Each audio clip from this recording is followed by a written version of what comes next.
Bukan mudah memuaskan hati semua orang. Barangkali itu dilema dihadapi Dewan Bandaraya Kuala Lumpur DBKL sebagai pihak berkuasa tempatan PBT yang mengurus tadbir metropolitan paling sibuk dan pesat di negara ini. Pastinya mereka tidak terlepas daripada menjadi bahan bualan mahupun kritikan orang ramai, terutama golongan yang tidak berpuas hati. Ia berlaku apabila sesuatu peraturan, pembaharuan mahupun penguatkuasaan dilaksanakan demi kebaikan warga kota. Wartawan Mahaizura Abdul Malik menerusi kafe Ahad minggu ini bercakap dengan Datuk Bandar Kuala Lumpur, Datuk Seri MHD Amin Nordin Abdul Aziz bagi merungkai kemusykilan warga kota terutama golongan yang mempertikaikan ketelusan PBT itu dalam melaksanakan tanggungjawab. Pertamanya, Kuala Lumpur merupakan satu bandar yang tidaklah begitu besar tapi mempunyai net population lebih kurang 1.8 juta. MAD population mungkin lebih kurang 2.5 juta, kerana kebanyakan orang yang bekerja ni tak semestinya duduk di Kuala Lumpur. Ada yang datang daripada Seremban, ada yang datang daripada Selangor. Dengan itu Kuala Lumpur memerlukan satu pesrana atau kemudahan awam yang cukup lengkap dan berdaya majulah, ya. Jadi untuk itu pertama dia Kuala Lumpur memerlukan satu plan pembangunan yang teratur lah, ya. Jadi kita dapat lihat yang kawasan-kawasan baru mempunyai infrastruktur yang baik, mana kawasan-kawasan lama memerlukan apa yang dikatakan redevelopment lah, ya. Redevelopment. Jadi dalam hubungan ini memang perancang bandar tu memainkan peranan. Jadi kita menggalakkan pembangunan semula kawasan-kawasan yang lama supaya lebih berdaya maju. Dan ini juga selaras dengan pembangunan semula pesrana seperti jalan, longkang dan sebagainya lah, ya.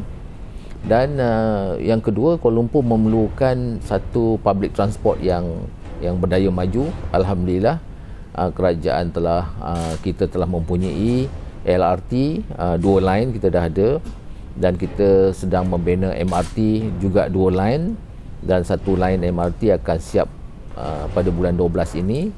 Dan di samping itu kita ada monorail, kita ada feeder bus service, dan kita ada pelbagai macam pengangkutan awam yang boleh memberi kemudahan kepada penduduk Kuala Lumpur lah.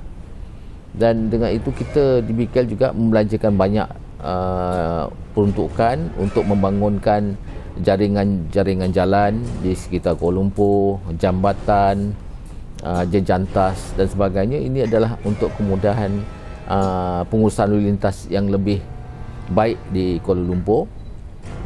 Kalau berbanding dengan kebanyakan bandar di Asia seperti di Jakarta, di Bangkok, saya rasa pengurusan lalu lintas di Kuala Lumpur adalah lebih baik, ya.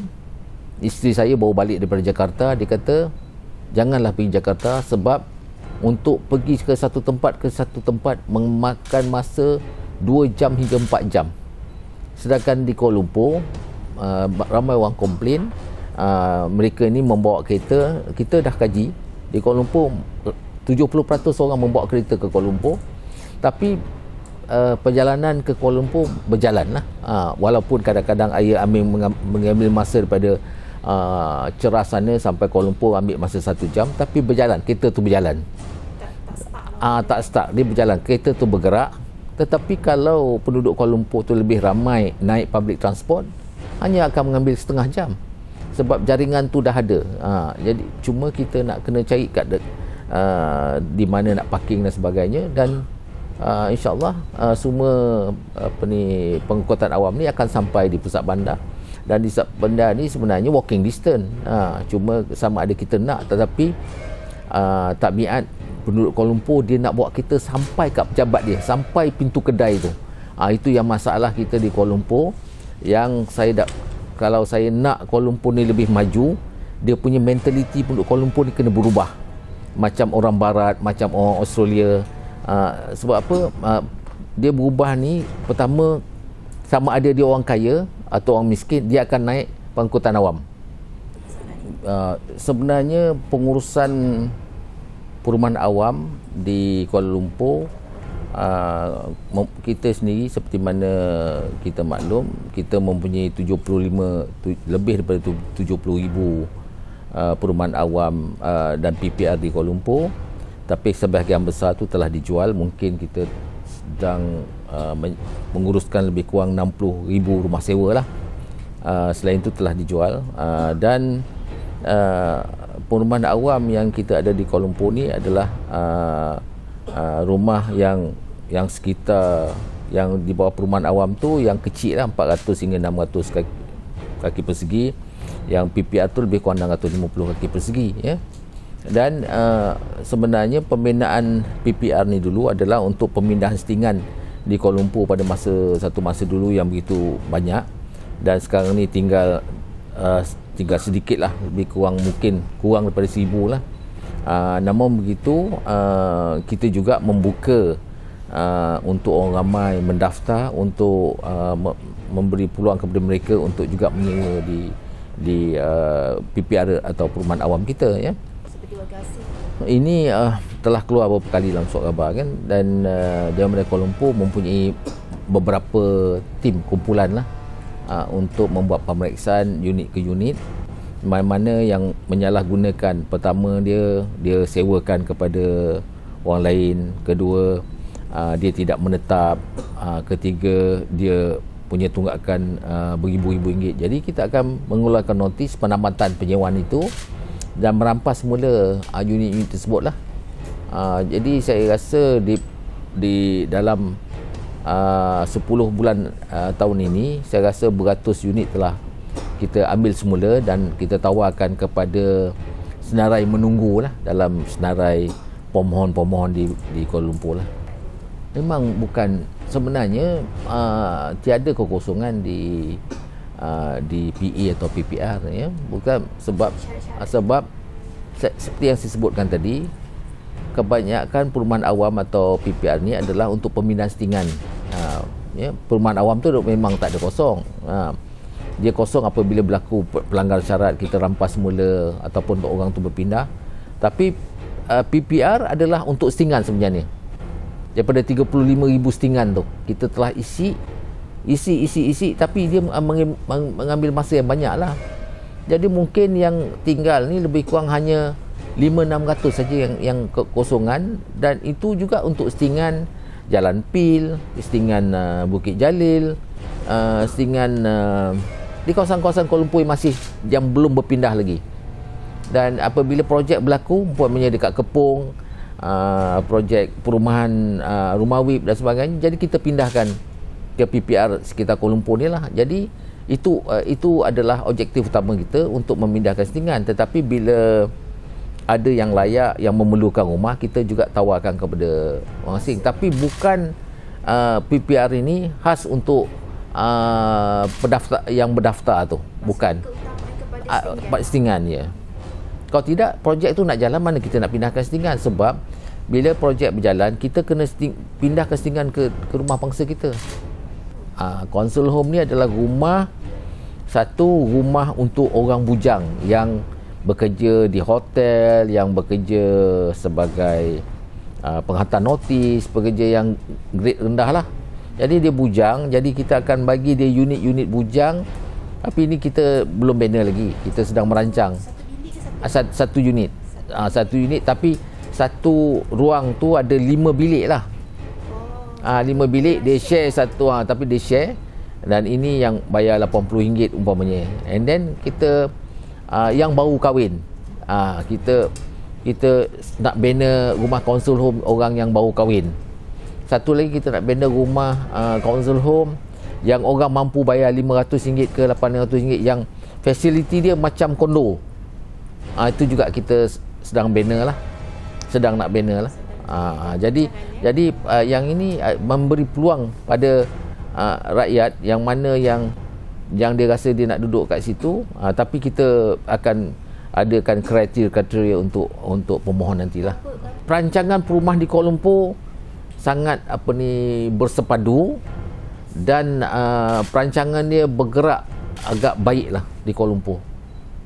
Dan ini saya ucapkan banyak terima kasih kepada Yang Amat Menteri yang menjadi teraju dalam projek ini.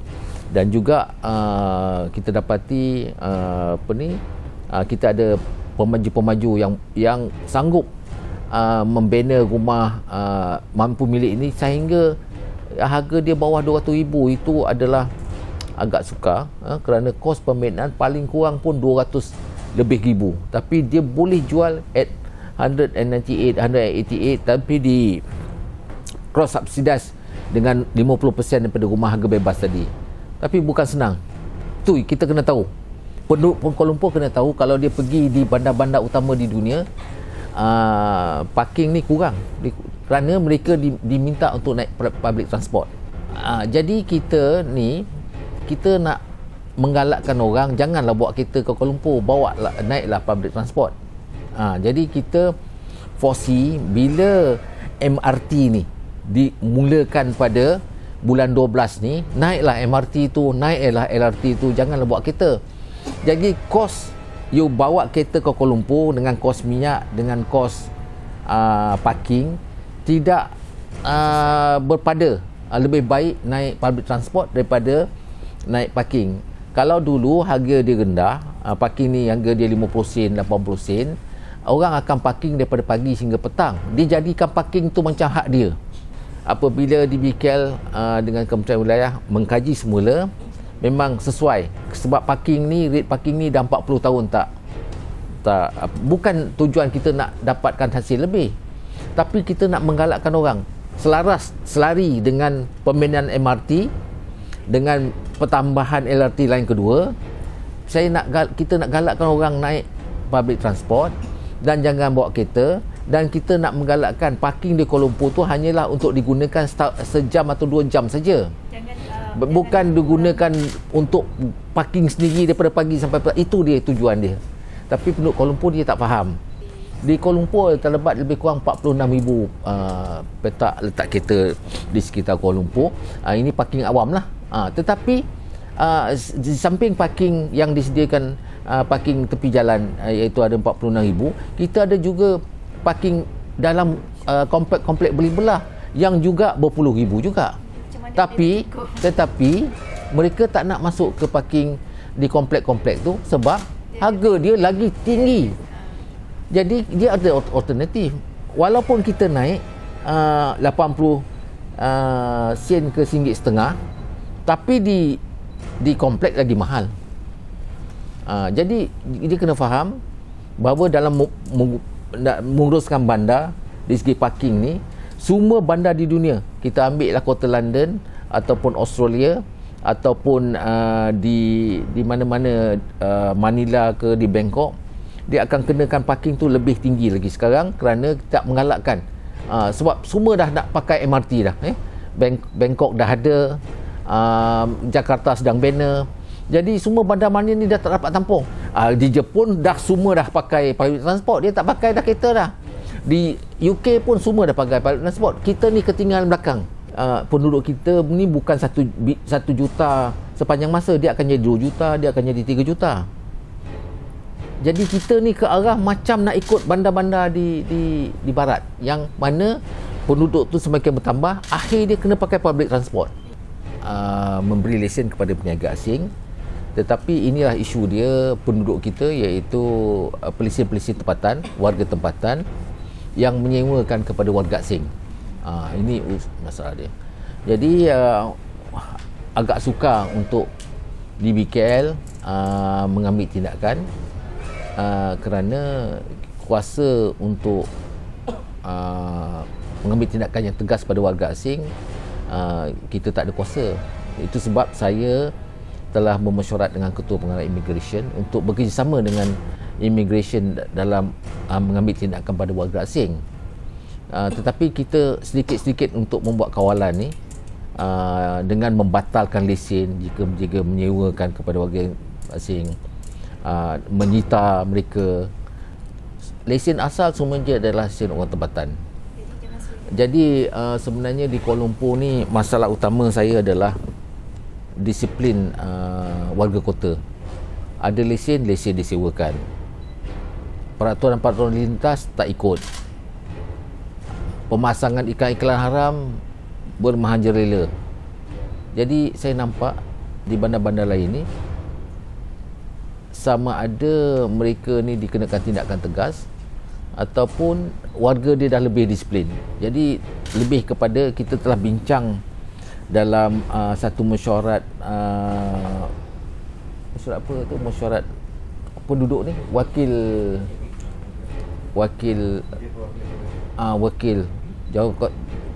penduduk, jawatan kuasa perwakilan majlis perwakilan penduduk yang akan bekerjasama dengan jawatan perwakilan penduduk ni untuk mendidik penduduk Kuala Lumpur ni lah.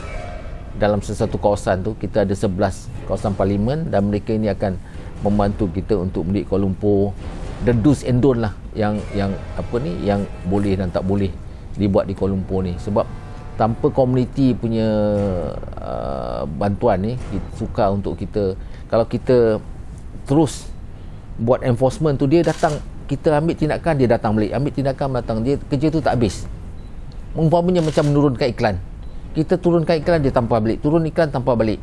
Tindakan kita memang cukup. Kalau ikut rekod tu, turun bagi notis ni beribu-ribu, turunkan dia mungkin dah 1 juta, tapi masih perbuatan tu dibuat. Jadi kita nak kena bekerjasama dengan komuniti, dengan resident association supaya dapat mencegah lah penduduk. Yang itu agak tough. Tanpa kerjasama penduduk ni, kita sukar nak atasi isu-isu ni lah. Ini pegawai itu kita telah gantung lah. Apabila di-charge, kita gantung dia. Dan kita serah pada mahkamah untuk menentukan sama ada dia bersalah atau tidak. Dia adalah berkaitan dengan rumah-rumah ni, peruntukan daripada pemaju-pemaju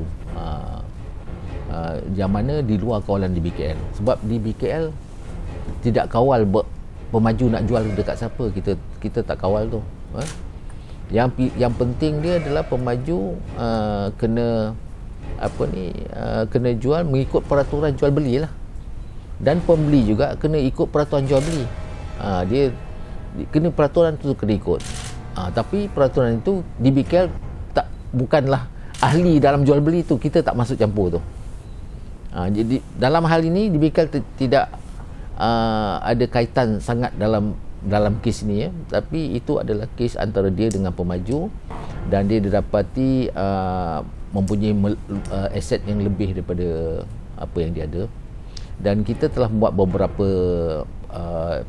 kerjasama dengan SPRM. Umpamanya kita ada task force, dan kita pertama, yang kedua dia, kita tak benarkan pegawai-pegawai di BKL yang nak beli rumah daripada pemaju yang ada kaitan dengan di BKL, kita dah tak benarkan dah. Dia nak, kalau dia nak beli, kalau dia tak ada rumah, dia nak beli, dia kena dapat permission daripada pengurusan di BKL. Dan pengisian harta juga kita telah mendapat update daripada pegawai-pegawai, dan kita telah buat penyemakan secara detail lah. Perkara ini sedang berjalan lah. Hasil di BKL sangat mantap. Revenue kita, kita ada hasil cukai pintu, kita ada charge pembangunan, kita ada sewaan daripada fee dan sebagainya. Hasil kita mantap. Perbelanjaan kita pun berhemah, bermakna kita berbelanja tak membazir, dan kita belanja ikut keperluan kita, dan ikut keperluan rakyat lah, Dan tak lama lagi kita akan announce kita bajet 2017. Dan bandar kita ni antara bandar yang maju di segi pembangunan dia, sangat rancak. Dan apabila kita membangunkan bandar dan bandar tu bertambah maju, hasil di BKL pun bertambah, dan persarana dia, dan di BKL boleh spend balik untuk membina jalan, untuk membina jambatan, untuk menyenggara taman-taman awam, untuk menjaga perumahan. Ini semua memerlukan duit. Kalau di BKL tidak mempunyai cukup dana, kita tak boleh bergantung pada kerajaan. Kita tak dapat selenggara jalan ni dengan betul, kita tak dapat selenggara rumah-rumah ni dengan betul. Yang itu penting. Jadi antara hasil kita dengan tanggungan kita terhadap Umpamanya saya kena jaga 70,000 unit rumah perumahan awam tadi, menelan kos yang begitu banyak. Sekurang-kurangnya 150 juta setahun. Itu jalan lagi 200 juta setahun. Sampah kita kena bayar hampir 300 juta setahun. Tanggungan kita cukup banyak. Semua ratus-ratus juta semua. Jadi kalau kita tak ada, dan Kuala Lumpur ni kalau dari segi pembersihan bandar dan pungutan sampah, saya ingat lebih bersih daripada 10 tahun dulu. Pungutan sampah sangat mantap. Perizinan jalan dan longkang sangat baik berbanding 10 tahun dulu. Orang Dah sedar, dan Alam Flora dengan SW Corporation ni memang telah menjalankan tugas dengan baik di Kuala Lumpur, sebab dia mempunyai cukup logistik, manpower, dia mantap, dia boleh beli lori baru, kompakter baru, jadi dia boleh bekerja dengan baik lah. Jadi tapi itu hanya terjadi kalau kita bayar dia dengan baik. Kalau kita tak bayar dengan baik, dia pun tak boleh buat kerja dengan baik. Itu sebab saya kata hasil kita alhamdulillah baik, dan performance kontraktor-kontraktor kita kebanyakan dia adalah baik. Itu yang penting, ya.